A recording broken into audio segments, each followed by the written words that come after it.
As any field service management professional will attest, field service is a complex process that has many, many moving parts. Adding in additional workforces into this mix will surely add additional complexity. However, these challenges can be met by harnessing technology that is built with such challenges in mind. What we've done, and I think again from an industry as well as I look at some other industries that have a blended, a large mix of blended workforce, is an investment in the software to have that. As I like to say, it's the communication hub that sits in the middle. And for us, we utilize ServicePower. There are other options out there, but that's our communication hub between Electrolux and our independent servicers. And again, it's a two-way communication hub, right? It's our way to communicate the need for work when a consumer calls us. It's their way to share with us their calendar and availability. It's our way to say, hey, we've selected you, here's your dispatch, and go. It's their way to communicate back to us in terms of statuses throughout the job to get that visibility. And then at the end, it's the way for the service provider to send us a claim, us to pay the claim, and them to get paid. So, just real quickly walking through that, a lot of two-way communication back and forth. And the complexities are, that sits in the middle. We have an SAP CRM, right? We have a CRM as a manufacturer where we're taking the calls and documenting our agents are going in. So there's got to not only be, the connection between Electrolux and the service through that, but there's a connection between SAP and ServicePower that's in there, right? We also have, for most of our, especially the larger, but the majority of our independent service providers have some type of business management software that they're using. So they're not, going directly into ServicePower. They're using their system, and their system speaking with ServicePower. So there's a lot of moving pieces in that communication that have to be connected, and the puzzle pieces fit perfectly. And one of the things that we've looked at really last year, even before last year, I was going to say probably 2019, was as we focused on trying to give consumers more information. I call it the pizza tracker, right? Because it's amazing. I know when Domino's is going to come to my house, but I don't know when a technician is going to come to my house, right? So, as we started to get better at communicating to consumers, we realized we need to do a better job integrating with our third-party service network to know what's going on. So we had an extensive effort to really make sure that mapping between ServicePower and the individual BMS systems that the service network uses, and we kind of tackled the top 4, 5, or 6 of them, and now are continuing to work through that and work with our biggest servicers, where we've remapped and made sure that all those connections are right. So now we do get better servicing, and from the majority of the service that we run through the independent network, our statusing is just as timely and just as good as we get from our factory service. And now we're comfortable and confident communicating that, as we started to create a service portal for our consumers, we initially just provided that for our factory service. Then we provided it for our Premier network, right? We split our network there. Premier guys who hey, we really work more with Electrolux than maybe some of the other brands. And then there's the general network that, are out there or maybe support a different brand more but want to do our work.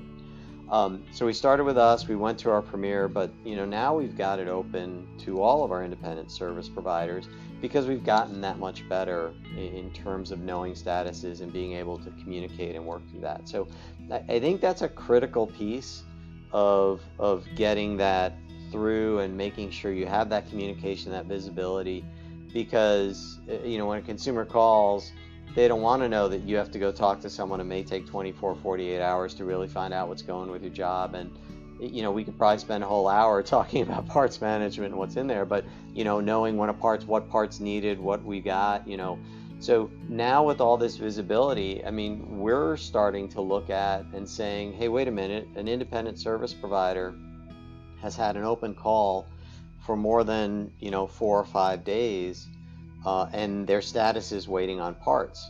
Well, wait, let me dig into that dispatch. Oh, wait, I see they're trying to order part 1, 2, 3, 4, 5. Yeah, that is a tough part to get, but we happen to have it. Now maybe I can integrate and start to look at and start to act, right, and do things. So that visibility, that communication is mission critical when working with a third-party network to make sure that you're in sync, we know what's going on, and we can speak in one voice to the consumer. In today's environment, consumers are very demanding, and if you don't give them job visibility, or visibility to their repair job, they're just going to drop you. So we work very hard, and this is where technology can help. So, as an example, in our platform, we've provided a very simple way for the third-party service provider to status the job, right? So that you can tell them whether you're en route or parts on order, and the job's going to be delayed, etc. And we've integrated that job status application directly with our consumer portal application. So, as that status is updated by the third party service provider, the consumer gets notified immediately.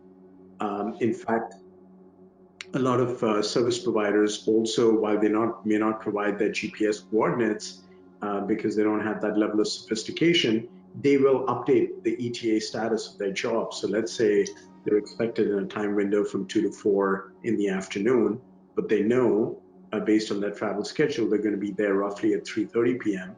They will put an ETA on the portal and get a notification sent to the customer. The customer knows to be ready at 3:30 p.m. So technology has gone a long way to providing that visibility and status updates to the consumer.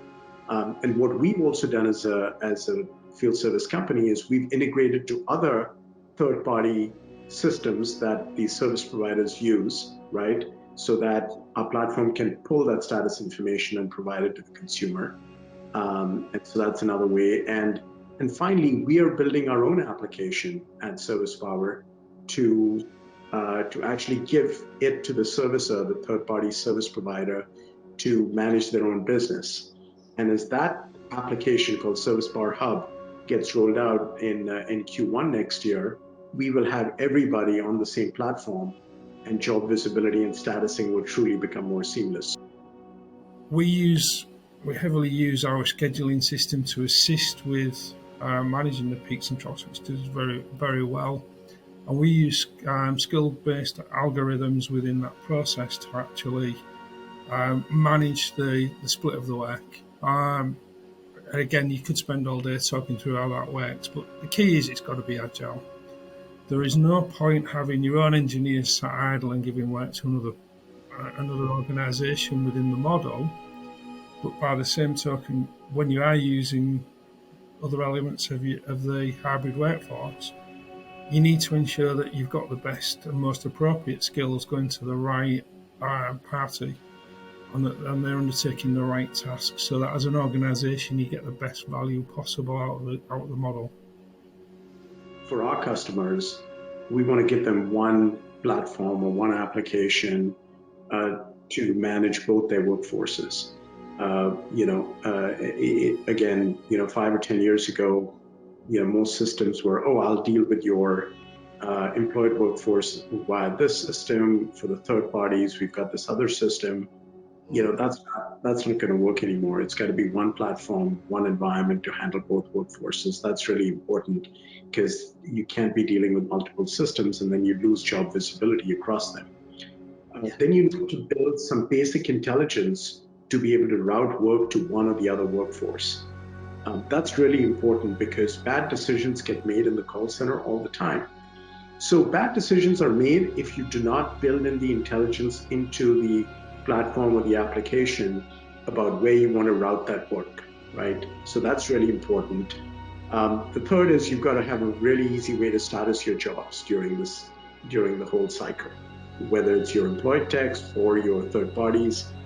Technicians and adjusters, field workers don't like to be on their mobile devices all the time or their laptops and trying to status jobs. You've got to make it really easy. Fourth thing I would say is the customer engagement piece is critical. You have to be notifying the customer, keeping them informed all the time. You need some sort of engagement platform where the consumer can see the status, chat with the service provider, and easily get notified. And finally, the ability to report across your entire business, I think, is really important because remember, for our customers who are constantly looking to how to optimize their workforces, right? Their employed and their third parties.